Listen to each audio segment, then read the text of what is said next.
Steph Curry and the Golden State Warriors have worked themselves into a 1-0 deficit.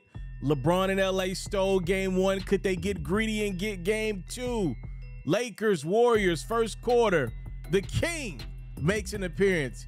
He had been struggling for 3. LeBron, though, had a really good first half, showing all facets of his game. LeBron putting the Lakers up. Other end we go. Klay Thompson was on the same type of time that LeBron was on. He had a really good first half. Steph Curry chipped in where needed, mostly in his assist bag in the first half.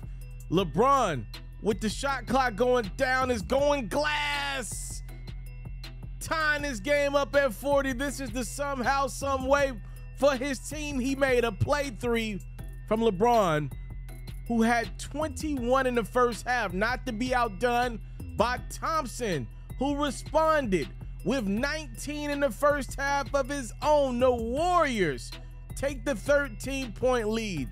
Here we go again. Now you're telling me that we be best as friends. Another struggle game in the even numbers of a series for Anthony Davis. Just 5 of 11 from the field, 11 points, 4 turnovers. You want to know who wasn't struggling in the third? The Golden State Warriors. JaMychal Green got a couple extra minutes with Kevon Looney. Under the weather, Klay Thompson. He was over the weather and over the Lakers in this one, going crazy from the 3-point line. Draymond Green had the defensive assignment of AD, did a good job, even chipped in a few points. But back to the Thompson show. 8 of 11 from the 3-point line. Klay had a 30 ball. The Warriors running away with game 2. It's Curry. How? Even Pop's like, that's just too good, man. My boy, Steph Curry had 12 assists. Second half, he chipped in 20 points. The Warriors tied this best of 7 series up at a game as we head to LA in blowout fashion. 127-100 is your final from San Francisco. Yeah, that was a dub for my Lakers. Got to give it up to the Warriors, man. They do a phenomenal job of making adjustments in series. You know, I want to say this, and it's probably going to ruffle some feathers, but I'm going to say it anyway. Look, I believe Mark Jackson got screwed out of that Golden State Warriors job.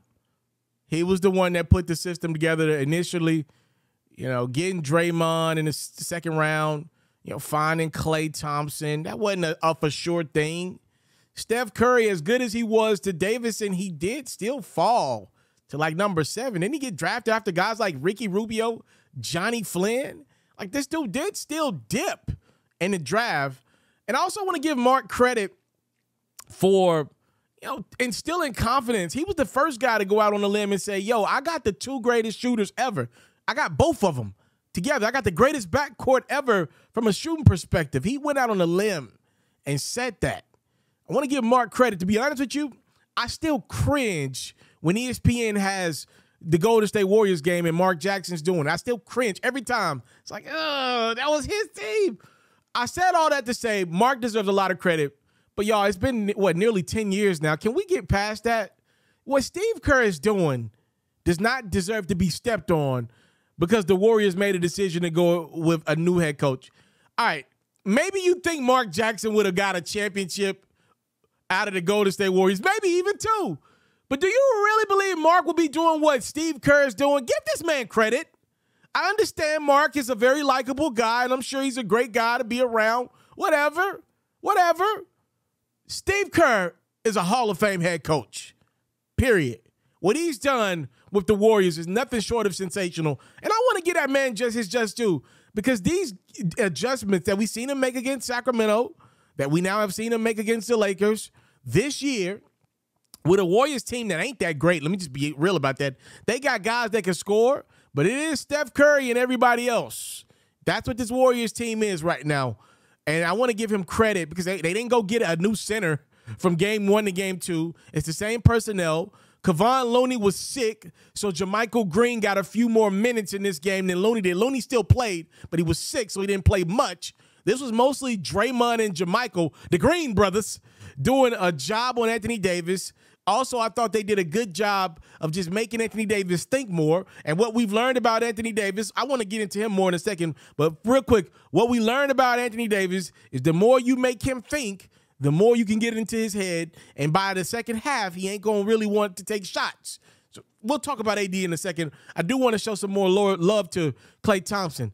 Klay really struggled in round 1 against the Sacramento Kings for most of that series. So I don't know if it was Malik Monk. I don't know who it was on that Sacramento's team that made Klay work in ways that the Lakers are not making him work. But Klay is not afraid of the matchup that he's being, presented with Austin Reeves. Austin Reeves is getting his behind worked right now. I don't think enough attention is being called to Austin Reeves and how bad he's been playing overall for the Lakers through 2 games. And he actually ended the last series against the Grizzlies not playing the best ball either.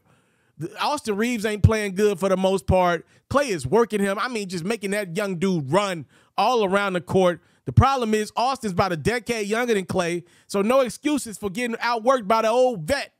All right? There's no excuses for that. He's just getting outran right now all around the court. Klay is working him right now through 2 games.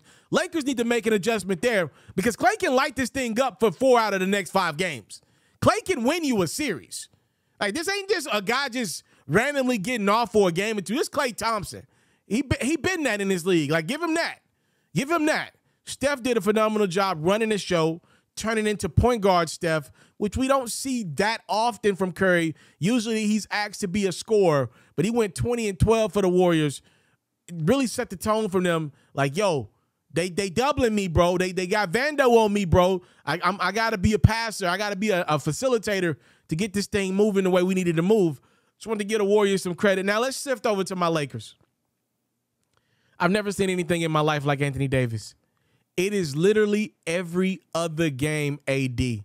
Never seen anything like it in the history of the NBA. Go do your homework. Go do your research. And go look at AD against the Grizzlies last year and the first 2 games against the Grizzlies this year and the first 2 games against the Warriors in this series. Go look at the playoff games. Odd numbers, AD plays well. Even numbers, he struggles. I don't understand it. I literally don't understand it. Go look it up. I'm not lying to you.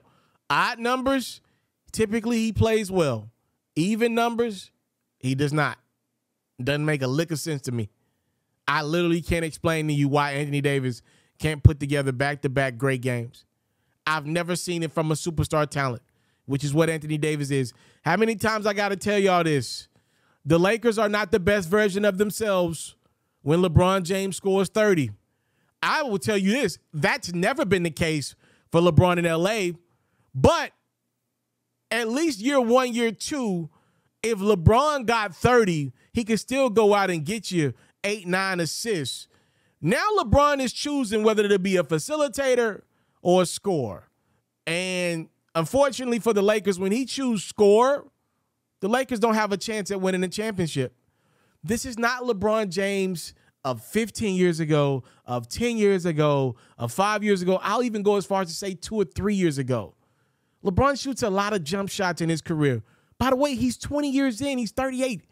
He should be on the other side of his prime, like other normal humans are, right? Like, LeBron's not going to beat you attacking the rim 15, 20 times a game anymore. He's not going to do that. He's choosing his spots on the court, which means he's going to shoot a lot of jump shots. Now, he had been struggling shooting from the field most of this series, most of the playoffs, if you want to be real, but he finally got it going in game 2, and for the Lakers, that meant nothing.